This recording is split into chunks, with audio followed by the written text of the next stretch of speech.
ભાગવત રહસ્ય 12 શ્રી કૃષ્ણ કનૈયા લાલ કી જય। સોનકજી કહે છે, જ્ઞાન અને વૈરાગ્ય સાથે ભક્તિ વધે એવી સારભૂત કથા સંભળાવો।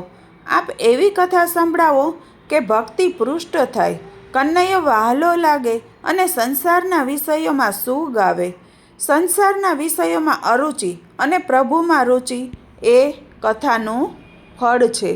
જ્ઞાન માર્ગમાં પરમાત્મા દ્રષ્ટા છે, તે દ્રશ્ય નથી। જે સર્વનો દ્રષ્ટા છે, સર્વનો સાક્ષી છે, એને કોણ જોઈ શકે? ભક્તિ માર્ગમાં ભગવાન દ્રષ્ટા છે અને દ્રશ્ય પણ છે। ભગવાન બધાને જુએ છે, પણ ભક્તનો પ્રેમ વધે છે, તેથી તે દ્રશ્ય બને છે। ભક્તિ ભગવાનને દ્રશ્ય બનાવે છે। આપ એવી કથા કરો કે પરમાત્મા શ્રી કૃષ્ણના પ્રત્યક્ષ દર્શન અમને થાય। જ્ઞાન, વૈરાગ્ય અને ભક્તિને વધારવા આ કથા છે। મહાન ભક્તોના, મહાન પુરુષોના ચરિત્રો સાંભળવાથી આપણને થાય છે કે હાય, મેં મારા આત્માના ઉદ્ધાર અર્થે કંઈ પણ કર્યું નહીં। કથા સાંભળ્યા પછી પાપ છૂટે, કરેલા પાપનો પશ્ચાતાપ થાય અને પ્રભુ પ્રત્યે પ્રેમ જાગે તો કથા સાંભળી સાચી। કથા સાંભળ્યા પછી વિવેક, વૈરાગ્ય ન આવે, કરેલા પાપનો પસ્તાવો ન થાય, પ્રભુ પ્રત્યે પ્રેમ ન થાય તો તે કથા જ નથી। બ્રહ્માએ નારદજીને યાજ્ઞા કરી છે કે બેટા, કથા કર, પણ એવી કથા કર કે મારા પ્રભુમાં લોકોની પ્રેમમયી ભક્તિ થાય। કથા મનુષ્યના જીવનને સુધારે છે, જીવનનું પરિવર્તન કરે છે। કથા મનુષ્યના જીવનમાં ક્રાંતિ કરે છે। કથા સાંભળ્યા પછી જીવનમાં ફેરફાર ન થાય, સ્વભાવ ન સુધરે, ન બદલાય કે જીવનમાં ક્રાંતિ ન આવે તો તે કથા શું કામની? સોનક મુનિએ તેથી કહ્યું છે કે અમારું જ્ઞાન વધે, વૈરાગ્ય વધે, ભક્તિ વધે એવી કથા કહો। એકલી ભક્તિ વધે તેવું કહ્યું નથી, ભક્તિ, જ્ઞાન અને વૈરાગ્યની સાથે વધે એવું કહ્યું છે। કેટલાકમાં વૈરાગ્ય હોય છે પણ પ્રભુમાં પ્રેમ હોતો નથી। એમ તો વાનરો ઘરમાં રહેતા નથી, કાયમ ફળ ફૂલ ખાઈને એકાદશી કરે છે, પણ વાનરોમાં પ્રભુ પ્રેમ ક્યાં છે? પ્રેમ વગર વૈરાગ્યની કિંમત નથી। કેટલાકમાં ભક્તિ હોય છે પણ વૈરાગ્ય હોતો નથી। વૈરાગ્ય ન હોય તો ભક્તિ કેટલીક વાર વાસનાના વેગમાં વહી જાય છે। શીરામાં લૌકિક દ્રષ્ટિએ ઘઉંની કિંમત ઓછી છે, છતાં લોટ વગર શીરો થતો નથી। તત્વ દ્રષ્ટિથી વિચારો તો તેની કિંમત ઘી જેટલી જ છે। શીરો કરવામાં ઘઉં, ગોળ, ઘીની સરખી જ જરૂર છે, તેવી રીતે જ્ઞાન, ભક્તિ અને વૈરાગ્ય સમાન છે। જીવનમાં એ ત્રણેયની જરૂર છે। 16 આની જ્ઞાન અને 16 આની વૈરાગ્ય આવે ત્યારે જીવનો જીવભાવ જાય છે। જેનામાં જ્ઞાન, ભક્તિ અને વૈરાગ્ય પરિપૂર્ણ હોય તે ઉત્તમ વક્તા છે। અનેક ઋષિ મુનિઓ ગંગા કિનારે બેઠા હતા, પણ કથા કરવા કોઈ તૈયાર ન થયું ત્યારે ભગવાને સુખદેવજીને ત્યાં જવા માટે પ્રેરણા કરી છે। સુખદેવજીમાં જ્ઞાન, ભક્તિ અને વૈરાગ્ય પરિપૂર્ણ હતા। ભાગવત શાસ્ત્ર એ પ્રેમ શાસ્ત્ર છે। પ્રેમ એ પાંચમો પુરુષાર્થ છે।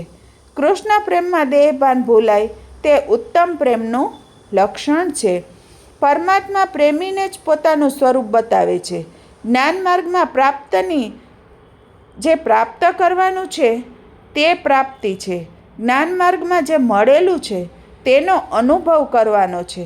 શરીરમાં આત્મા પરમાત્માનો અનુભવ અદ્વૈત, જ્યારે ભક્તિ દ્વારા ભેદનો વિનાશ કરવાનો છે। જ્ઞાન માર્ગમાં ભેદનો નિષેધ કરવામાં આવે છે। બંનેનું લક્ષ્ય તો એક જ છે। શૌનકજીએ કહ્યું, અમે ઠાકોરજીને પ્રેમ કરીએ છીએ, પણ ભગવાન સાથે પ્રત્યક્ષ વાતો કરવી છે। અમારે શ્રી કૃષ્ણની પ્રાપ્તિ કરવી છે, એવી કથા સાંભળવાની અમારી ઈચ્છા છે। સૂતજીએ શૌનકાદિના ખૂબ વખાણ કર્યા છે। સૂતજીએ કહ્યું, તમે બધા પ્રભુના પ્યારા છો, તમે બધા કૃષ્ણનું સ્વરૂપ છો, તમે બધા ભગવાન જેવા છો, તમને હું શું ઉપદેશ આપું? વક્તા જો શ્રોતામાં ભગવત ભાવ ના રાખે, તેની કથામાં ભગવાન ન પધારે। વક્તામાં દૈન્ય હોય તો ભગવાન કથામાં પધારે છે। તુકારામ મહારાજને કોઈએ કહ્યું કે મહારાજ, તમે સુંદર કથા કરો છો. ત્યારે મહારાજે જવાબ આપ્યો છે કે હું તો મારા વિઠ્ઠલનાથના દર્શન કરું છું. હું શું બોલું તેની મને ખબર નથી. સૂતજી કથા સાંભળ્યા પછી જે કરવું જોઈએ તે તો તમે કરો જ છો, પણ લોકોનું કલ્યાણ માટે તમે પ્રશ્ન કરો છો. હું યથામતી આપને કથા સંભળાવું છું, તો સાવધાન થઈ કથા સાંભળો. પૂર્વજન્મના પુણ્યનો ઉદય થાય છે ત્યારે જ આ પવિત્ર કથા સાંભળવાનો યોગ થાય છે. કલયુગના જીવોને કાલરૂપ સર્પના મુખમાંથી છોડાવવા સુખદેવજીએ ભાગવતની કથા કહી છે.